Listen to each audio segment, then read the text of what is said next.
देखो, संविधान में परिवर्तनशीलता संविधान बनाने वालों ने हमेशा मूल भावना रखी और समय परिस्थितियों के अनुसार, जनता की अपेक्षा आकांक्षाओं के अनुसार, जनता के अधिकार और पारदर्शिता के लिए भी, समाज में सामाजिक परिवर्तन के लिए भी समय समय पर संविधान में परिवर्तन हुए हैं। लेकिन किसी भी राजनीतिक दल ने, किसी भी सरकार ने संविधान की मूल भावनाओं से हस्तक्षेप नहीं किया, छेड़खानी नहीं की और इसीलिए कानून के अंदर न्यायपालिका को मूल भावनाएं रहे, इसकी समीक्षा करने का अधिकार भी दिया है। इसलिए हमारे यहाँ पर किसी भी दल की विचारधारा की सरकार रहो, हम संविधान की मूल भावनाओं से कभी भी छेड़छाड़ नहीं कर सकते, उसमें हस्तक्षेप नहीं कर सकते। और मुझे लगता है कि जो हमारा संवैधानिक अधिकार है गरीब, पिछड़े, वंचित लोगों को, वो आज की भी आवश्यकता है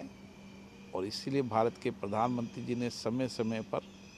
देश और राष्ट्र को हमेशा कहा है कि समाज के वंचित, गरीब, पिछड़े लोगों को आज भी सामाजिक आरक्षण की आवश्यकता है और इसीलिए उनको सामाजिक आरक्षण के साथ उनके जीवन के अंदर समृद्धि आए, उनके जीवन में सामाजिक परिवर्तन हो, उसके लिए संविधान के मूल दर्शन में सरकार काम करती है। पर हमें संविधान सभा की डिबेट और चर्चाओं से प्रेरणा लेने की आवश्यकता है। संविधान सभा में भी अलग अलग विचारधारा के लोग थे, अलग अलग धर्म के लोग भी थे, लेकिन उस संविधान सभा में एक सार्थक चर्चा हुई, सकारात्मक चर्चा हुई। सहमति असहमति तो उस समय भी थी, उस सहमति असहमति में लोकतंत्र की ताकत है और आज समय आ गया है कि हमें संविधान सभा की उस डिबेट से, उच्च कोटि की परंपराओं से हमें प्रेरणा लेने की, कि जहाँ पर सभी दल विचारधारा के लोग हों, सभी धर्म के लोग हों, उनके सभी विचारधाराओं के, धर्मों को मानते हुए हम किस तरीके से श्रेष्ठ चर्चा कर सकते हैं, उच्च मर्यादा कायम कर सकते हैं, उच्च आचरण स्थापित कर सकते हैं। इसलिए सदनों के अंदर हमें संविधान दिवस पर, संविधान दिवस की शेष परंपराएं, परिपाटियों पर भी प्रेरणा लेने का दिन है, ताकि हम अपने अपने सदनों के अंदर अच्छी चर्चा कर सकें, उच्च कोटि की चर्चा कर सकें। सहमति असहमति हो, लेकिन देश के हित में जहाँ आवश्यकता हो, सहमति से, सामूहिकता से काम करें। जितनी सहमति, सामूहिकता से काम करेंगे, उतना ही देश आगे बढ़ेगा।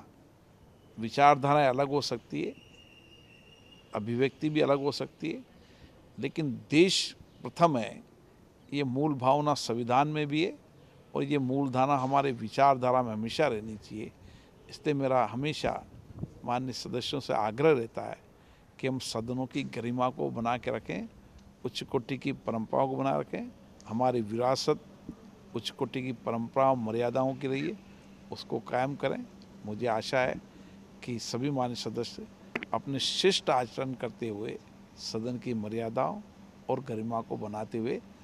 एक अच्छी चर्चा, संवाद करेंगे और अच्छी परंपराएं